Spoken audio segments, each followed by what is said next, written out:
Muy bien, para empezar, voy a leer esta introducción que dice, el estudio de la palabra de Dios es sumamente importante para el Hijo de Dios en su sana vida espiritual. El estudio de su palabra vale tanto, no solo por conocer mejor a Dios, sino por recibir tanto valor práctico en esta vida. Y hay un versículo que es muy conocido por muchos, segunda de Timoteo 3:16, y dice lo siguiente: toda la escritura es inspirada por Dios y útil para enseñar, para redarguir, para corregir, para instruir en justicia, a fin de que el hombre de Dios sea perfecto, enteramente preparado para toda buena obra. Y aquí quiero ver varios aspectos. Lo importante que es estudiar la palabra de Dios para el Hijo de Dios. Ese versículo nos dice toda la escritura. En ese tiempo, ¿cuál era toda la escritura? ¿Quién me quiere contestar? No sé, Pacho, me colabora con un micrófono para que no, el otro micrófono para que, ok, el hermano dice el Antiguo Testamento. Muy bien, sí, esa era la escritura que tenían en ese momento, pero ¿será que solo esa toda escritura es inspirada por Dios, el Antiguo Testamento? Sí, pero también el Nuevo Testamento, lo que incluso las cartas, las epístolas, los libros que para la época de Timoteo todavía no se habían escrito, iban a ser inspirados por Dios, ¿cierto? En el original no dice toda la escritura, dice toda escritura inspirada por Dios es útil, es útil. Entonces, aquí en ese versículo dice que toda escritura inspirada, o sea, que Dios la haya guiado, que Dios haya exhalado su voluntad en esa escritura a través de ciertos hombres de Dios. Pero también nos dice que la escritura inspirada es como útil, es útil, es fundamental para el Hijo de Dios. Y es útil, y aquí nos nombran varios para enseñar, para rearguir, para corregir, para instruir en justicia, a fin de que el hombre de Dios sea perfecto, enteramente preparado para toda buena obra. Y no sé si los que estuvieron en el colegio o en la universidad les pusieron a hacer ciertos trabajos con objetivos específicos y objetivo general. Bueno, es al revés, objetivo general y objetivos específicos, ¿cierto? Y que nos decían, bueno, el objetivo general es uno y los específicos son muchos. Y nos decían, el objetivo general es el fin mayor, es el propósito mayor de lo que tú quieres lograr con ese proyecto. Y los objetivos específicos son aquellos objetivos a corto plazo que son fundamentales para lograr ese objetivo mayor. En este caso, el objetivo mayor de la palabra de Dios es que a fin es similar a para, dice, a fin de que el hombre de Dios sea perfecto, sea maduro, enteramente preparado para toda buena obra. Pero ¿cómo yo logro eso? Pues a través de la palabra de Dios que me enseña, que me redarguye, que me corrige, que me va instruyendo poquito a poquito para que cada vez yo sea un hombre más a la imagen del Hijo perfecto de Dios, a la imagen del Señor Jesucristo. Entonces, quería empezar con esto para aclarar que el estudio de la palabra de Dios es fundamental, no es negociable, es necesario para la vida del creyente. Y por eso todas estas herramientas que debemos aprovecharlas. Pero hay una advertencia, ¿cierto? La primera de ellas, el conocimiento envanece, pero el amor edifica. Primera de Corintios, capítulo 8, versículo 1. De nada nos sirve llenarnos de conocimiento ¿cierto? Si no vamos a tener amor o si vamos a tener una mala actitud hacia ese conocimiento que he adquirido, ¿cierto? La mayoría de personas, inclusive en la actualidad, muchas personas creen que por saber griego, que por saber el contexto de la palabra de Dios, que por saber la historia, ¿cierto? De la Biblia, muchas veces suelen envanecerse, suelen subirse, ¿cierto? Y pierden la humildad. El mismo Señor Jesucristo, siendo el Rey del universo, eh, el, el omnisciente que todo lo sabe, todo lo conoce, Él dijo, aprendan de mí que soy manso y humilde de corazón. El objetivo de este seminario no es envanecernos, no es llenarnos de conocimiento, ¿cierto? Y menospreciar a los otros que no tienen ese conocimiento. Hay un hermano que conoce mucho y conoce demasiado, pero él dice que entre más conoce, pues siente que menos conoce, o sea, se siente más pequeño, ¿cierto? Entonces, esa es la primera advertencia. Otra advertencia de Santiago 3:13 dice, ¿quién es sabio y entendido entre vosotros? Muestre por la buena conducta sus obras en sabia mansedumbre, ¿cierto? Si yo me creo sabio, ¿cierto? Debo mostrar una buena conducta, ¿cierto? ¿Cierto? Debo ser manso. Y la otra es 2 Corintios 3:6, el cual asimismo nos hizo ministros competentes de un nuevo pacto, no de letra, sino de espíritu, porque la letra mata, mas el espíritu vivifica. ¿Qué quiere decir esto? Pues que de nada me sirve tener conocimiento y no tener el Espíritu Santo, no tener la guía del Espíritu Santo en mi vida. ¿Cierto? Hay muchas personas que tienen conocimiento, pero mejor dicho, un gran conocimiento, pero no tienen al Espíritu de Dios, no son guiados por el Espíritu de Dios. De hecho, los fariseos, ¿cuántos sabían de la Biblia? Muchísimo. De hecho, ellos sabían la historia, el contexto, lo sabía todos. Y el Señor Jesucristo le dice a ellos, ustedes escudriñan las escrituras, ¿cierto? Y pensáis que en ellas tenéis la vida eterna, pero ellas son las que dan testimonio de mí, ¿cierto? Ellos, a pesar de que sabían mucho, no querían ir al Señor Jesucristo. Entonces, quería también dejar como esta advertencia, ¿cierto? Porque obviamente está la tentación de Satanás de que porque yo sé, me voy a envanecer y me voy a creer mejor que los demás. Muy bien, vamos a qué es la Biblia. ¿Qué es la Biblia? ¿Cierto? Aquí la puse en minúscula, pero pues es en mayúscula, ¿cierto? Es la palabra de Dios. Puse esta definición, es el libro. Hay un hermano que dice que la Biblia no es un libro, sino que es el libro de libros. Es la palabra de Dios inspirada, una colección de libros sagrados que narran la historia de la salvación. La Biblia constituye una pluralidad de libros, formando una divina biblioteca. La Biblia es un libro de libros, es una biblioteca sagrada de libros, ¿cierto? Por eso tú abres la Biblia y encuentras varios libros, Mateo, Marcos, Lucas, Juan, Ageo, Zacarías y todo es cierto, es una biblioteca, ¿cierto? Pero es una biblioteca unificada en un solo libro y ese solo libro es la palabra inspirada, exhalada por Dios. Hay un videito que, que quería mostrarles. eh, es un videito de un canal, ¿cierto? Que tiene pues los ciertos fundamentos doctrinales parecidos a nosotros y nos explican más o menos qué es lo que es la Biblia. Entonces, Pacho, por favor.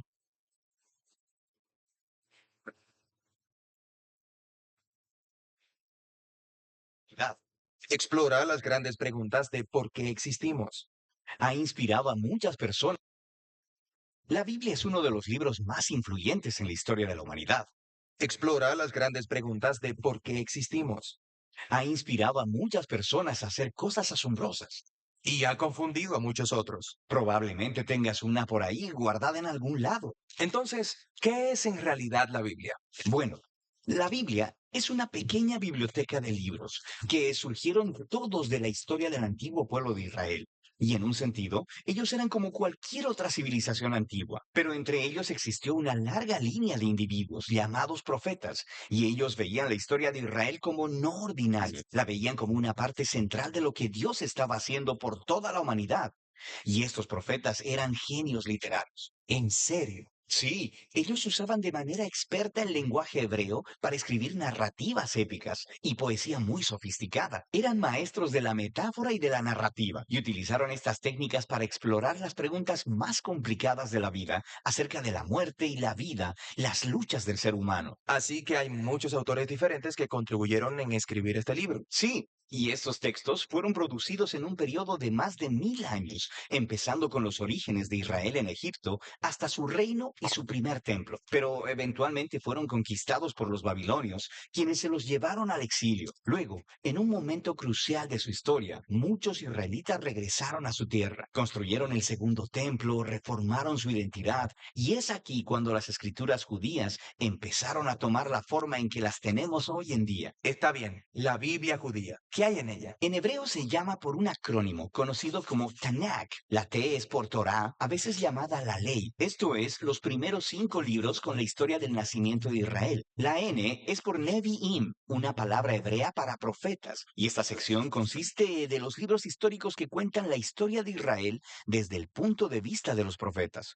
Luego tienes los libros poéticos de los mismos profetas. La K es por Ketuvim, una palabra hebrea para escrituras. Esta es una colección diversa de libros poéticos, libros de sabiduría y más narrativa.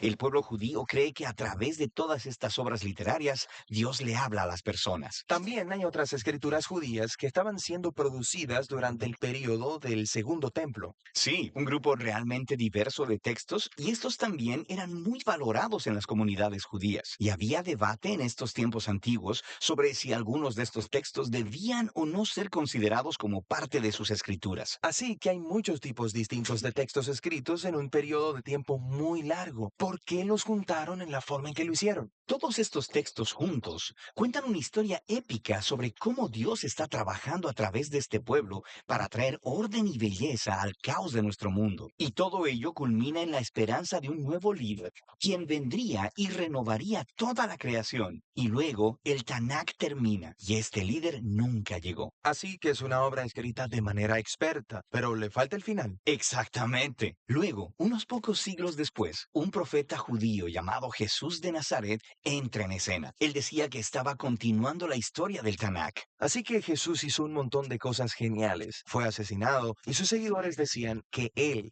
había resucitado de los muertos. Sí, dijeron que Jesús era ese líder tan esperado, quien restauraría el mundo. Así que sus seguidores más tempranos, llamados apóstoles, compusieron nuevas obras literarias acerca de la historia de Jesús. Las llamaron Buenas Nuevas o Evangelios. Formaron un registro llamado Hechos acerca de cómo el movimiento de Jesús se extendió fuera de Israel, y luego hicieron circular cartas a diferentes comunidades de Jesús por todo el mundo antiguo. Y ellos consideraban estos escritos como parte de las escrituras. Sí, los apóstoles escribieron todo esto como el cumplimiento de la historia épica que se encuentra en el Tanakh, y estaban continuando con el genio literario de la tradición judía. También creían que Dios le estaba hablando a su pueblo a través de estos textos, al igual que por las escrituras de Israel. Así que esto es el Antiguo y Nuevo Testamento. Pero, ¿qué pensaban los primeros cristianos acerca de la literatura adicional durante el Segundo Templo? Grupos diferentes tenían diferentes puntos de vista acerca de algunos de estos libros, pero sabemos que leían y valoraban estos textos porque los utilizaron junto con las escrituras judías. Está bien, entonces tenemos el Tanakh, las escrituras judías, tenemos estas otras obras del periodo del Segundo Templo, luego las escrituras de los apóstoles acerca de Jesús, y eso es mucha literatura. Entonces, ¿qué hay en mi Biblia? Durante 2000 años, el movimiento cristiano ha tomado formas diferentes, y desde el principio, todos los cristianos reconocen tanto el Tanakh como las escrituras del Nuevo Testamento. Y durante siglos, mucha de la literatura del Segundo Templo era leída como parte de la tradición bíblica. La Iglesia Católica, por ejemplo, eventualmente la hizo oficial y llamó a algunos de los libros de esta colección libros deuterocanónicos. Algunas iglesias ortodoxas incluso usaron más libros ejemplos de la literatura del Segundo Templo. Y luego, en el siglo XVI, durante la Reforma, los cristianos protestantes quisieron regresar a las escrituras más antiguas de los profetas y apóstoles, así que solo aceptaron el Antiguo y Nuevo Testamento. Muy bien, creo que ahora entiendo. Pero ¿cómo es que una colección de libros producida en un periodo de más de 1000 años por todos estos autores diferentes dice una misma historia? Esta es la pregunta que responderemos en nuestro próximo video.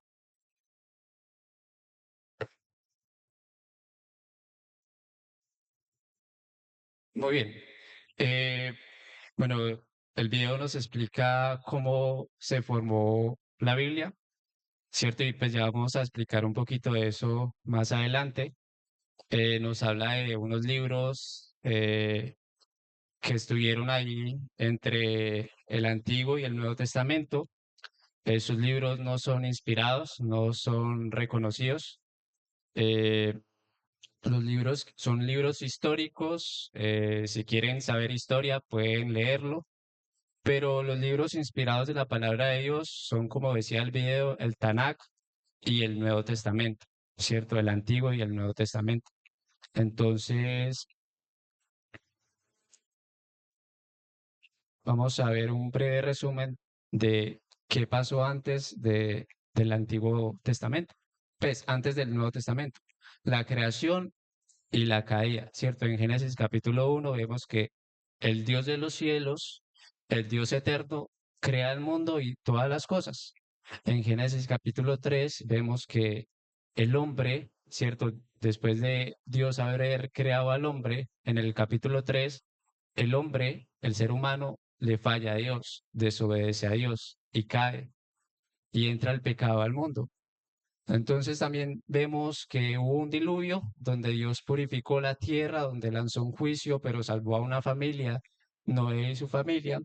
También vemos la Torre de Babel, luego de que ellos se expandieron, se unieron todos en un lugar llamado Babel, donde crearon, eh, donde trataron de hacer o construir una torre, ¿cierto? Y pues Dios confunde las lenguas y ellos se esparcen por todo el mundo. El llamado de Abraham, aquí hay un antes y un después en la Biblia, porque Génesis 1 a Génesis 11 trata de la historia de la humanidad en general, pero en Génesis 12 Dios llama a una familia para cumplir sus propósitos y la llama a través de ese personaje llamado Abraham, ¿cierto? El Génesis capítulo 12 comienza la historia del pueblo de Israel. Luego de eso vemos el éxodo, ¿cierto? Del pueblo de Israel. eh, por causa del hambre dieron a vivir en Egipto, ¿cierto? La historia de José, y ellos con el tiempo pues fueron esclavizados allá, pero Dios llama a un hombre llamado Moisés, ¿cierto? Para liberar a su pueblo. Y conocemos la historia, ¿cierto? De las plagas, ¿cierto? De que Dios reine a su pueblo con mano fuerte, ¿cierto? Ahí está la historia de la Pascua, de cómo pasan el mar rojo. Luego vemos que el pueblo anda por el desierto, ¿cierto? Por el desierto por 40 años. Luego del desierto, vamos al libro de Josué, donde vemos la conquista de Canaán, que nos narra cómo el pueblo de Israel conquistó, ¿cierto? Ese territorio. Ahí está la historia de las murallas de Jericó, ¿cierto? El pecado de Acán. Luego de eso entramos a la época de los jueces, ¿cierto? Y esta época fue una época muy oscura para el pueblo de Israel. La época de los jueces, había un refrán, bueno, un versículo que dice que cada uno hacía lo que bien le parecía, ¿cierto? Hacían eso. Luego de los reyes vemos la época de los reyes, ¿cierto? Vemos la época de los reyes, donde el pueblo pide un rey, ¿cierto? Y Dios le dice, venga, yo soy rey para ustedes, pero ellos que menospreciaron a Dios y pidieron a un rey. Simultáneamente también entramos en una época muy popular de los profetas, donde un ministerio profético, obviamente ese ministerio se empezó desde antes, pero aquí en la época de los reyes, eh, pues podemos ver más ese ministerio.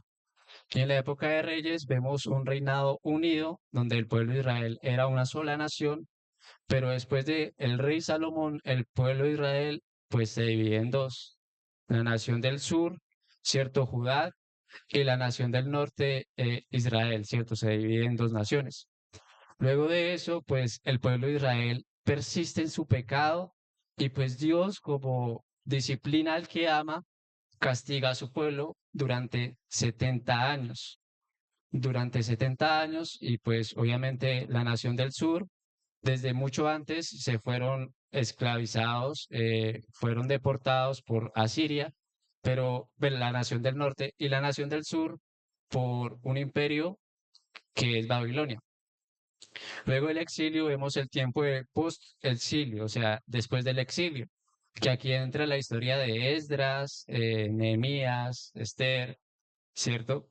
Regresan del cautiverio después de 70 años y, y bueno, aquí luego de eso, pues se acaba el Antiguo Testamento y empieza un periodo que es los más o menos aproximadamente los 400 años de silencio donde Dios no habló por medio de profeta, Dios guardó silencio. Y aquí en este tiempo es donde vimos en el video donde se formaron estos libros que la Iglesia Católica llama deuterocanónicos, ¿cierto? Que están los Macabeos, que están Judith, Eclesiásticos, Sabiduría, ¿cierto? Pues que no son inspirados por Dios, que son históricos, donde Dios guarda silencio. Dios no le habla a su pueblo. Y, y bueno, estos 400 años no son 400 años exactos, sino que es un aproximado. Los estudiosos dicen 400 años porque pues fue más o menos esa época. Pero ¿cuándo se culminaron esos 400 años de silencio? Y pues muchos tienen varias posturas. Algunos piensan que esos 400 años de silencio culminaron cuando el ángel Gabriel se manifiesta a Zacarías, ¿cierto? Y le habla de que pues iba a tener un hijo y le iba a llamar Juan. O sea, y dicen que pues Dios rompió el silencio y reveló nuevamente a un hombre el propósito que él seguía teniendo. Y otros piensan en este versículo, que es cuando Dios vuelve a hablar a su pueblo por medio de Juan el Bautista. Y dice Lucas 3:2, y siendo sumos sacerdotes Anás y Caifás, vino palabra de Dios a Juan, hijo de Zacarías, en el desierto. Entonces, esto me parece muy curioso porque en el Antiguo Testamento, eh, cuando leemos alguna profecía o algún libro profético, se nos comienza diciendo, y en el mes quinto del reinado del rey Ezequías vino palabra de Jehová al profeta Isaías, o al profeta Jeremías, o al profeta Ezequías. De la misma manera pasa con este versículo, y siendo sumos sacerdotes Anás y Caifás, vino palabra de Dios a Juan. Entonces, muy probablemente, pues algunos dicen que el silencio se rompió con el anuncio del ángel, ¿cierto? Del nacimiento de Juan el Bautista, pero otros dicen que el silencio pues, rompió, se terminó cuando Dios habló a su pueblo por medio del profeta Juan. Y antes de continuar, quisiera preguntar, ¿quién me quiere decir quién es el último profeta del Antiguo Testamento? Malaquías. ¿Quién da más?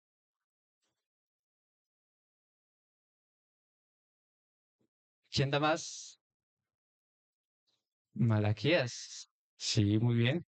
Eh, Según la división de la Biblia, ¿cierto? Podemos decir que el último profeta fue Malaquías. Pero si hablamos del último profeta que estuvo bajo el antiguo pacto, el que fue el puente entre el Antiguo y el Nuevo Testamento, podemos decir que el último profeta del Antiguo Testamento es Juan. Y se preguntarán, venga, pero ¿cómo así que el último profeta es Juan el Bautista si Juan el Bautista está en el Nuevo Testamento y no está en el Antiguo Testamento?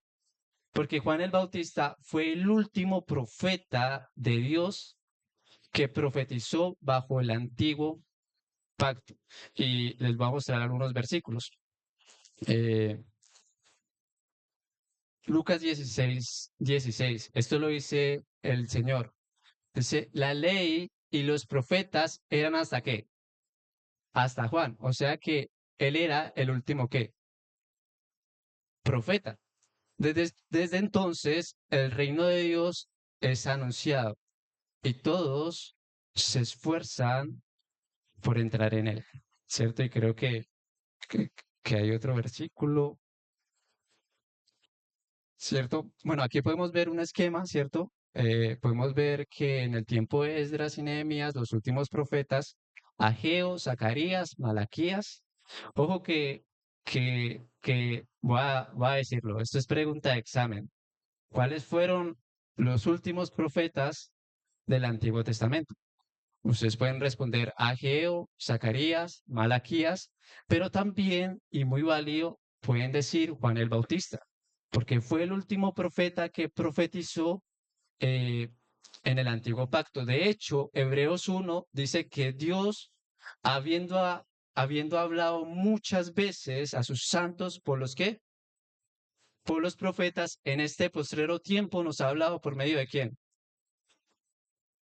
Por el Hijo, ¿cierto? Entonces, eh, por eso decimos que Juan el Bautista es el último profeta del Antiguo Testamento. Muy bien, ¿qué es el Nuevo Testamento? ¿Cierto? Y puse, el Nuevo Testamento es un conjunto de 27 libros escritos, ¿cierto? Por 9 autores, inspirados por Dios, ¿cierto? Dios utilizó hombres para escribir su palabra, pero Dios inspiró a través de su espíritu a estos hombres. Dice que nos hablan de un tema central, un nuevo pacto, acuerdo o contrato entre Dios y el hombre. Y para eso debemos entender qué es el antiguo pacto y qué es el nuevo pacto. No sé si quien tenga el micrófono ahí, quien me quiera decir eh, qué es el antiguo pacto. ¿Quién se atreve?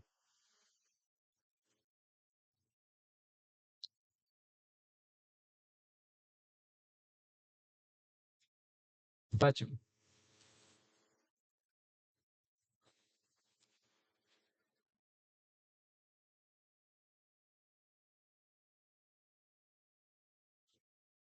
Hola, hola.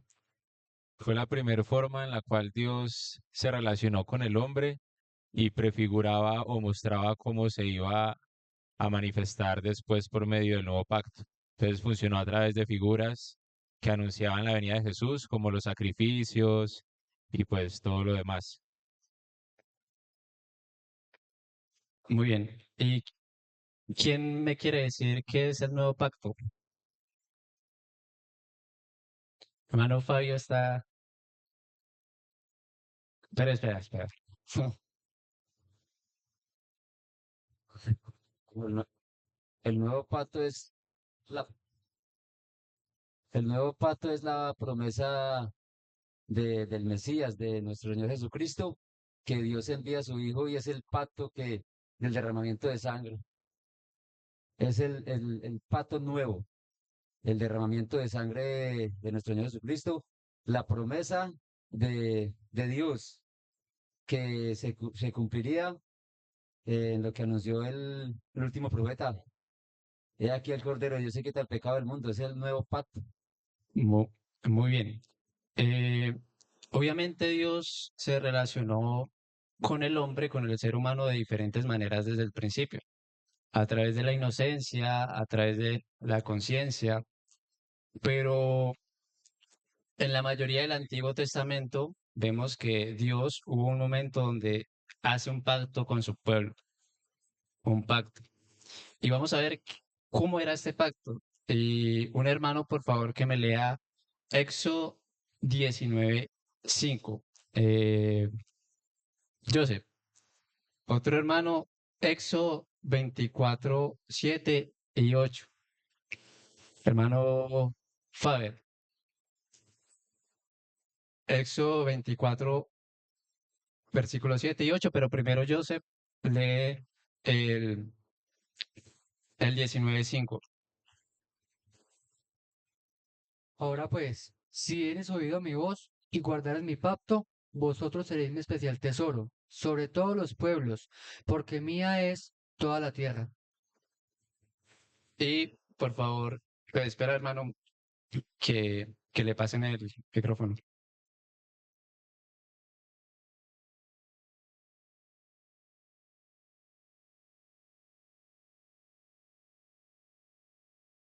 Y tomó el libro del pacto y lo llevó a los oídos del pueblo, el cual dijo, haremos todas las cosas que Jehová ha dicho y obedeceremos. Entonces Moisés tomó la sangre y roció sobre el pueblo y dijo, he aquí la sangre del pacto que Jehová ha hecho con vosotros sobre todas estas cosas. Era un pacto que tenía que ver con la ley y con la obediencia.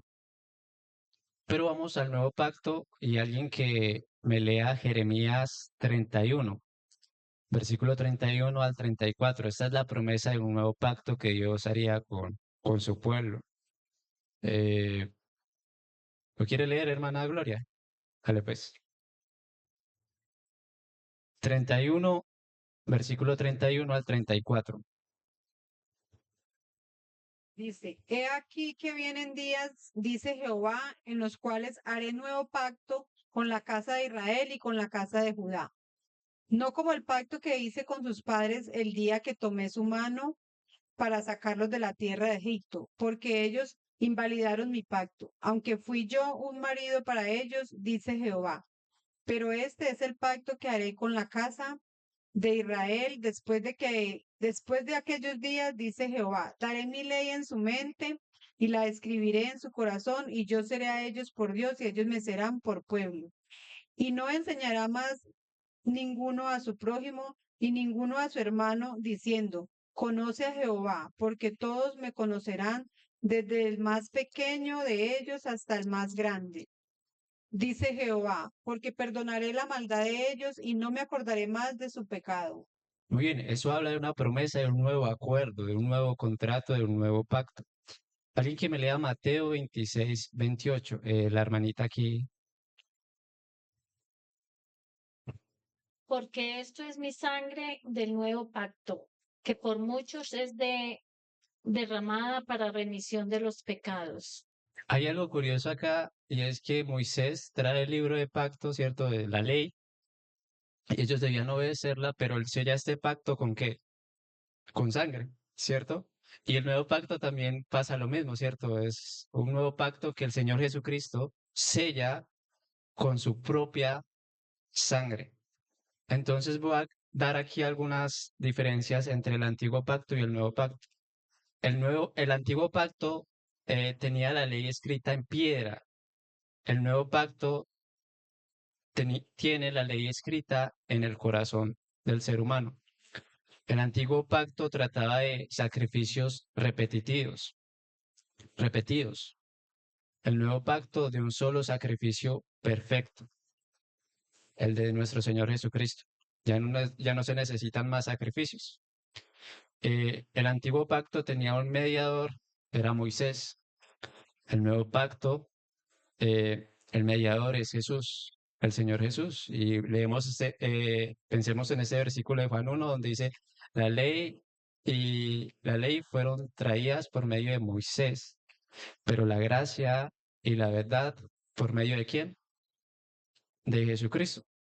El antiguo pacto era basado en la obediencia externa, pero con un propósito que se nos revela en Romanos, ¿cierto? Y en Gálatas, ¿cierto? Que la ley era como un ayo que nos iba a servir para acercarnos a Cristo.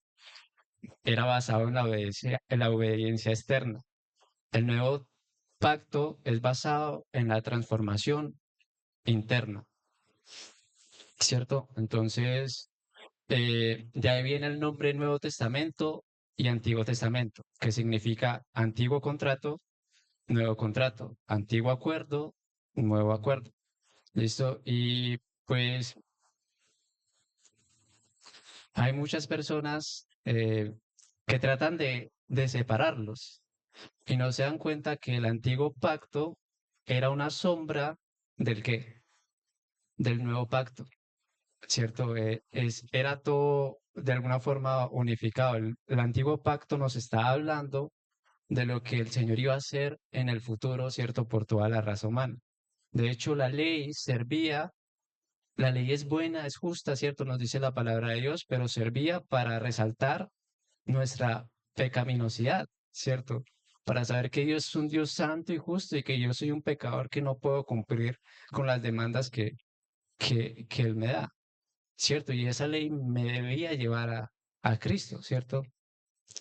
Entonces, hay muchas personas que dicen, no, yo solo creo en el Nuevo Testamento porque el Dios del Antiguo Testamento es un Dios tirano, es un Dios, y eso no es así.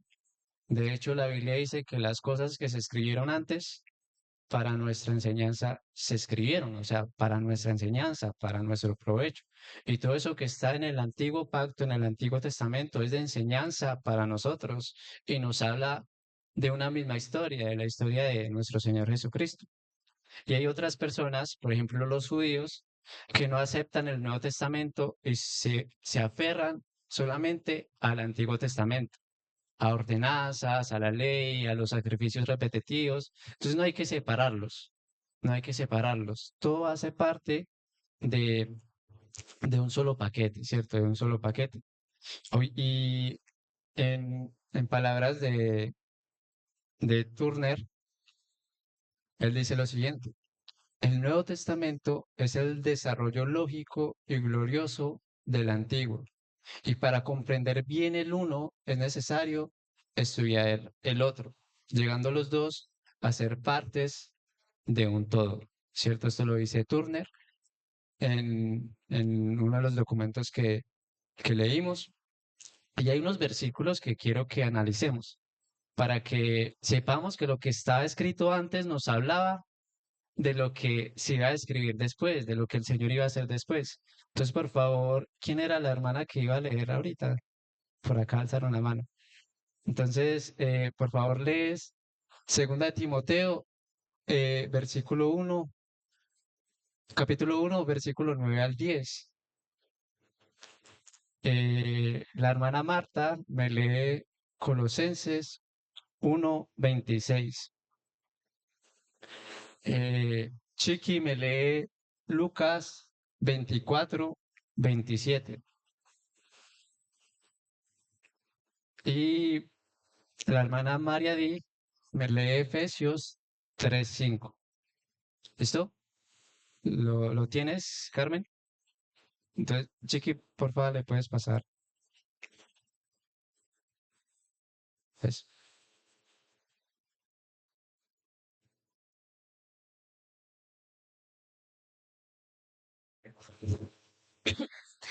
Quien nos salvó y llamó con llamamiento santo, no conforme a nuestras obras, sino según el propósito suyo y la gracia que nos fue dada en Cristo Jesús, antes de los tiempos de los siglos, pero que ahora ha sido manifestada por la aparición de nuestro Salvador, Jesucristo, el cual quitó la muerte y sacó a la luz la vida y la inmortalidad por el Evangelio. Muy bien. Hermana Marta, Colosenses. Que había estado oculto desde los siglos y edades, pero que ahora ha sido manifestado a sus santos. Muy bien. Chiqui, Lucas 24:27. Lucas 24:27 dice, y comenzando desde Moisés y siguiendo por todos los profetas, les declaraba en todas las escrituras lo que de él decían. Muy bien. Y la hermana María Di, Efesios 3:5. Misterio que en otras generaciones no se dio a conocer a los hijos de los hombres, como ahora es revelado a sus santos apóstoles y profetas por el Espíritu. Muy bien. Entonces, todos estos versículos nos hablan que desde la antigüedad Dios ya estaba revelando de alguna forma el Nuevo Testamento que fue manifestado con la aparición del Señor Jesucristo. ¿cierto? Y me llama la atención este versículo de Lucas 24-27. Dice que el Señor se le une a dos discípulos que iban en camino a Emaús y ellos están muy tristes y el Señor pues va donde ellos y Él les comienza a enseñar y dice el versículo que comenzando desde Moisés y desde los profetas, las cosas que de Él, de Cristo decían, o sea, toda la ley, todo el Antiguo Testamento nos habla del Señor Jesucristo, ¿cierto? Desde Génesis hasta Malaquías nos habla del Señor Jesucristo, de su venida, de que el Mesías iba a venir, de que el Mesías iba a salvar a la humanidad, ¿cierto? De hecho, toda la Biblia, el centro es el Señor Jesucristo, es Dios, ¿cierto? Es la historia de la salvación, eh, es esa historia. Entonces vamos a ver algunas conclusiones sobre el Antiguo Testamento y el Nuevo Testamento. La primera de ellas, el Antiguo Testamento es revelado en el Nuevo. La segunda, el Nuevo Testamento está escondido. ¿En dónde? En el Antiguo. Ambos se complementan y narran la historia de la salvación. El Dios del Antiguo Testamento es el mismo Dios del Nuevo, ¿cierto? Y es que muchas personas allá afuera tratan de separarlos, ¿cierto? Y tratan de decir teorías conspirativas y dicen, no, el Dios del Antiguo Testamento es tirano, el Dios verdadero es el del Nuevo. No, nosotros hemos aprendido que Jesucristo es el mismo ayer, hoy y por los siglos. Es el mismo Dios del Antiguo y el Nuevo Testamento. Y la última conclusión es que Dios es autor de ambos testamentos. Dios inspiró ambos testamentos. Entonces, esas conclusiones podemos ver acerca de eso. Muy bien. Y aquí llegamos a cómo sabemos que fue inspirado el Nuevo Testamento. ¿Cómo podemos estar seguros de eso? Y en la lección de Turner vimos varias razones por las cuales nosotros podemos estar seguros de que el Nuevo Testamento, todas esas cartas, todos esos libros históricos, todas esas historias del Señor Jesús, son inspirados por las siguientes razones. Todo lo escrito está basado en la experiencia. Alguien que me lea, por favor, Primera de Juan 1:1. Por acá la hermana Darnelli. No sé, Chiqui, si le pasas el...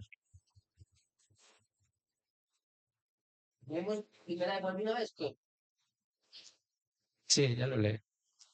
Lo que era desde el principio, lo que hemos oído, lo que hemos visto con nuestros propios ojos, lo que hemos contemplado y palparon nuestras manos tocante al verbo de vida. Muy bien, ¿qué está diciendo Juan? Es que nosotros estuvimos ahí, o sea, nosotros que escuchamos, nosotros que vimos y nosotros que palpamos, tocamos, o sea, nosotros estuvimos ahí.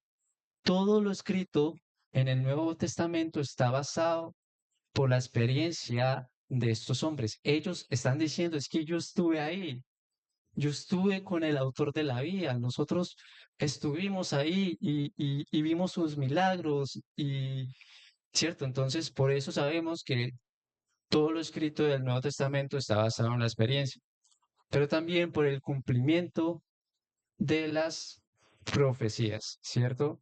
Por ejemplo, Isaías 53 habla de ciertos sufrimientos del siervo de Jehová y vemos que esos sufrimientos son los que sufre el Señor Jesucristo mientras estaba en la cruz. Vemos el Salmo 22 y vemos cómo empieza. Dios mío, ¿por qué me has abandonado? Y es un salmo mesiánico, profético. Y en la cruz, en el Nuevo Testamento, ¿qué dice el Señor Jesús? Dios mío, ¿por qué me has abandonado? En el Antiguo Testamento dice que el Mesías iba a venir de Belén. Y en el Nuevo Testamento nos narra que el Mesías nació en Belén, en un pesebre, ¿cierto? En el Antiguo Testamento nos dice que el Mesías iba a venir montado en un pollino.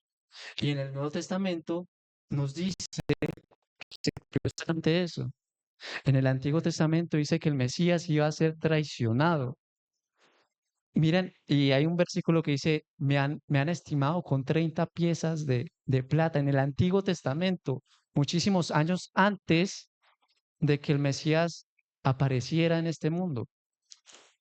Y en el Nuevo Testamento vemos que lo escrito se cumplió. Judas, un discípulo del Señor, lo traicionó por 30 monedas de plata. Entonces vemos que todas esas profecías del Antiguo Testamento pues se cumplieron en el Nuevo, ¿cierto? Y el Señor Jesús, hay otra profecía que el Señor dijo acerca del templo, que no iba a quedar piedra sobre piedra, ¿cierto? Y eso fue exactamente lo que pasó en el año 70 después de Cristo, cuando el general Tito destruyó el templo. Y hay muchas profecías en el Antiguo Testamento que se cumplieron en el Nuevo, el ministerio del Señor Jesucristo en Galilea. Eso ya estaba en el Antiguo Testamento, de que iba a haber luz en esa zona, ¿cierto? Y todo eso se cumplió y sabemos que lo que está escrito en los evangelios, en las cartas, en las epístolas, son inspiradas por Dios también por esas profecías que se cumplieron. No es casualidad, o sea, Dios, o sea, se cumplieron y por eso podemos estar seguros de que el Nuevo Testamento es inspirado eh, por Dios. Su unidad y su utilidad. Su unidad, porque todo el Nuevo Testamento, esas cartas, no se contradicen. O sea, hay muchas personas que tratan de desmeritar la Biblia y dice que la Biblia se contradice, más que todo en los evangelios, pero no es así. No es así, se complementan. Por ejemplo, yo miro a Alejo desde acá y yo escribo, Alejo está de frente, pero resulta que hay otro hermano atrás y escribe, Alejo está adelante. ¿Quién está diciendo mentiras? Ninguno, ¿cierto? Están viendo desde diferentes perspectivas y yo al analizar todos los hechos me doy cuenta que toda esa información se complementa. Un ejemplo de ello, por ejemplo, hay un versículo que dice en los evangelios, hablando del ciego Bartimeo, que dice que Jesús saliendo de Jericó, creo que lo dice Marcos, saliendo de Jericó, de la ciudad llamada Jericó. Y Lucas dice, y Jesús entrando en Jericó.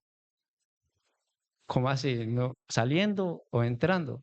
Bueno, resulta que históricamente habían dos ciudades llamadas Jericó, Jericó la Nueva y Jericó la Antigua.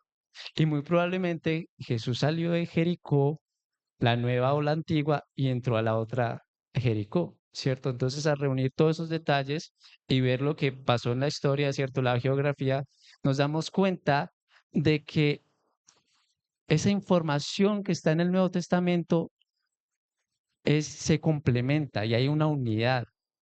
Las epístolas, las epístolas explican los evangelios. O sea, no hay contradicción. Hay muchas personas que dicen, no, que el libro de los Gálatas se contradice mucho con el libro de Santiago, porque el libro de Santiago dice que uno es salvo por obras y el libro de Gálatas dice que uno es salvo por fe. ¿Se contradicen? Claro que no. O sea, lo que Santiago está diciendo es que la fe sin obras, pues es muerta. O sea, y Gálatas, y hay que tener en cuenta también el público al que fueron escritos, ¿cierto? Los Gálatas eran personas muy legalistas, ¿cierto? Que el judaísmo había entrado y pues ellos querían guardar la ley y Pablo les está diciendo, no, hombre, ustedes son salvos por medio de la fe en Jesucristo, no por obras. Y la audiencia del libro de Santiago eran personas que no querían hacer obras, personas sí, ya soy salvo, ya puedo hacer lo que quiera, ¿cierto? Entonces, por eso Santiago dice, no, la fe sin obras es muerta, pero toda esa información se complementa. Si leemos Efesios 2, dice que nosotros somos salvos por medio de la fe, ¿cierto? Por gracia, pero más adelante dice que somos salvados con el propósito de hacer buenas obras que Dios preparó de antemano para los suyos. Entonces, sí vemos que toda la Biblia ¿cierto? Es una unidad y se complementa. Y fuera de eso, su utilidad. Lo leímos en 2 Timoteo 3:16. Es inspirada y es útil. La Biblia es útil. Es útil porque a través de ella, pues yo puedo conocer de Dios y me sirve para mi crecimiento espiritual. ¿Quién no se ha sentido pleno al leer la Biblia, al saber que el Dios eterno, el Dios del universo, le está hablando personalmente a usted? Es útil la palabra de Dios, es útil para el hermano James decía en la reunión evangelística donde el hermano Fabio, él decía, en la Biblia se encuentra eh, para toda situación, ¿cierto? Sabiduría para toda situación, para los casados, para los hijos, para el trabajo, para la parte sexual, para todo, ¿cierto? Tú encuentras una respuesta en la Biblia es súper útil. Y fuera de eso, pues yo agregué dos más, y es personas dispuestas a morir por la resurrección. ¿De quién? De Cristo. O sea, históricamente estas personas estuvieron dispuestas a morir, a ser crucificadas, a ser decapitadas, a estar en el circo o en el foso de los leones, sí, en el estadio donde se lo comían los leones, y estaban dispuestas a morir, porque ellos vieron a quién, a Jesucristo resucitado. Ellos estuvieron dispuestos a morir y a sacrificarse por Cristo, a estimar su vida como nada por amor a Cristo, por amor al Señor. Ellos estuvieron dispuestos a morir y históricamente pues fue lo que pasó. Y otra que puse ahí, vidas transformadas en la actualidad. La palabra de Dios tiene un poder que ningún libro, ningún otro libro tiene. Hermanos, la palabra de Dios es viva y ¿qué más?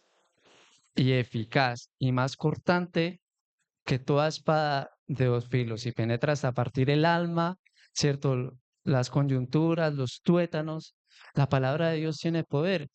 ¿Y cómo es posible que hermanos que en la vida pasada estuvieron adictos a las drogas en las calles, sin esperanza, sin Dios, ¿cierto? Donde lo intentaron todo, eh, centros de rehabilitaciones y todo eso, pero al tener contacto con la palabra de Dios podemos ver hoy en día sus vidas transformadas.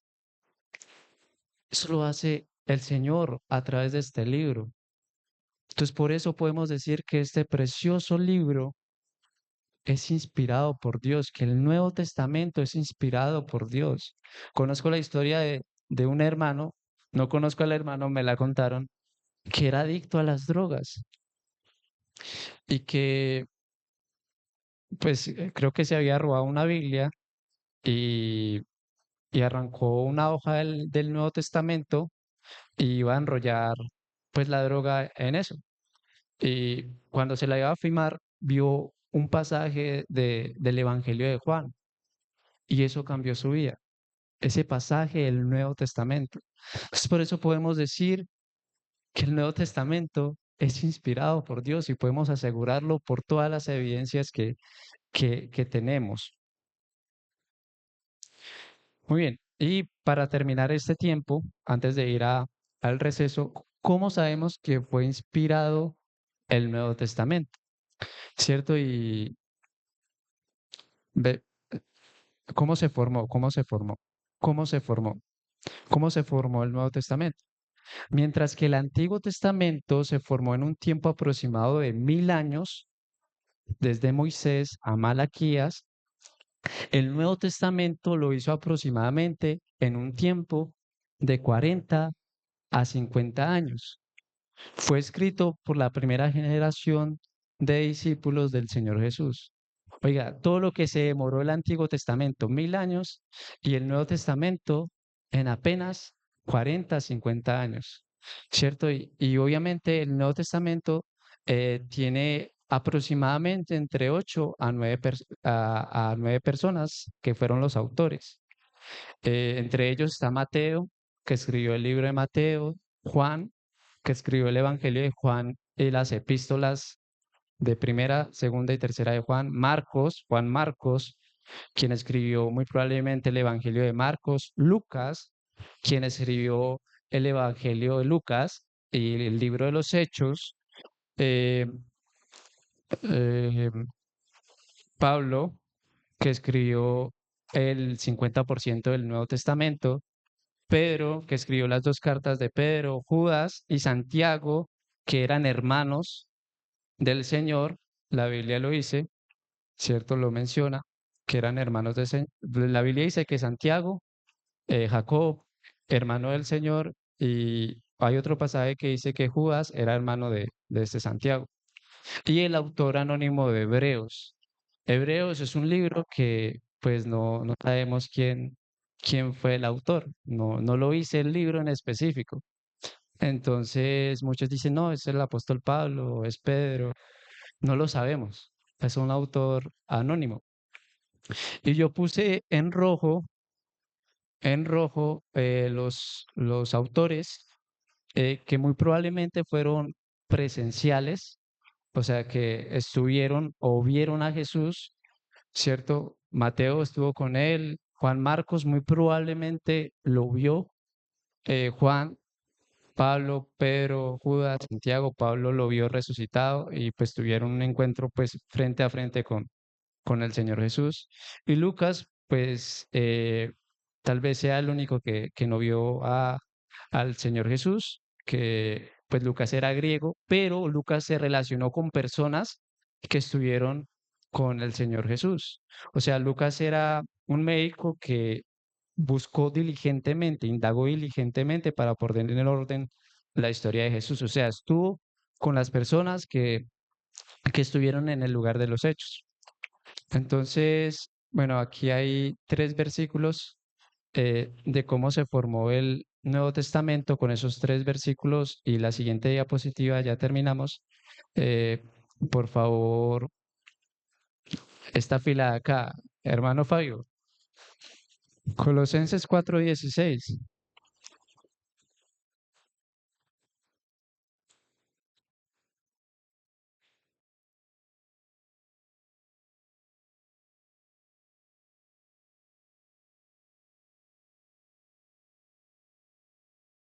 Esto habla de cómo se formó el Nuevo Testamento. ¿Listos?